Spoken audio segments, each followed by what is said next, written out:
করে মানসিকভাবে দুর্বল এক ব্যক্তিকে পাহাড়ের কিনারায় নিয়ে যায়। সেখানে এক দুর্ঘটনায় মেয়েটির মৃত্যু হয়।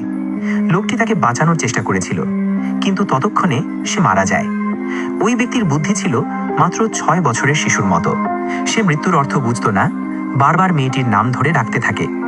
মেয়েটির বাবা, যিনি একজন কর্মকর্তা ছিলেন, মেয়ের লাশ দেখে ভীষণ রেগে যান এবং ওই ব্যক্তির ওপর হত্যার অভিযোগ চাপান। সৈন্যরা তাকে মারধর করে জোর করে মিথ্যা স্বীকারোক্তি লিখিয়ে নেয়।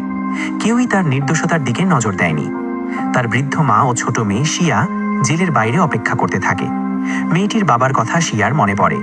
সে একচোখা বিশাল কিল্লার কথা বলেছিল। শিয়া সেখানে গিয়ে এক ছেলের সঙ্গে দেখা করে, যে পুরো ঘটনাটি দেখেছিল। সে জানায় যে শিয়ার বাবা নির্দোষ। শিয়া যখন দাদিকে নিয়ে ফিরে আসে, তখন ছেলেটি হঠাৎ উধাও হয়ে যায়। দাদি শিয়াকে বাড়ি ফিরে যেতে বলে, কিন্তু শিয়া সেখানেই থেকে যায়। এদিকে সেই লোকটিকে জেলে পাঠানো হয়। অন্য কয়েদিরা তাকে শিশুখুনি ভেবে মারধর করে, কিন্তু পরে জানতে পারে সে মানসিকভাবে দুর্বল এবং খুবই দয়ালু। ধীরে ধীরে সবাই তার বন্ধু হয়ে যায়।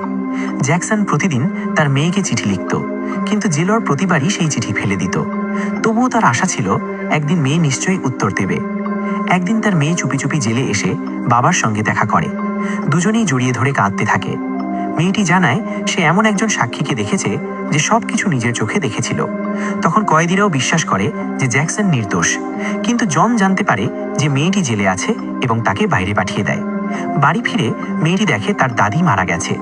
এতে জনের হৃদয় গলে যায় এবং সে ঘটনার সত্যতা খুঁজে বের করার সিদ্ধান্ত নেয়। সে জানতে পারে এক পলাতক সৈন্য এই ঘটনার সাক্ষী ছিল, কিন্তু যখন সেই সৈন্য সামনে আসে, তখন সত্য লুকানোর জন্য ওই কর্মকর্তা তাকে গুলি করে মেরে ফেলে।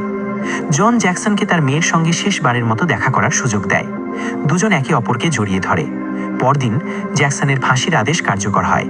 সবাই জানত সে নির্দোষ, কিন্তু কেউ কিছু করতে পারেনি। ফাঁসির আগের রাতে এক বৃদ্ধ কয়েদি জ্যাকসনের বদলে মরার সিদ্ধান্ত নেয়।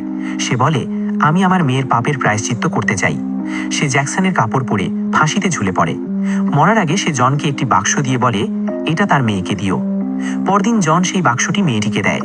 ঠিক তখনই গাড়ির পেছন থেকে মিমিয়াও বেরিয়ে আসে, জীবিত।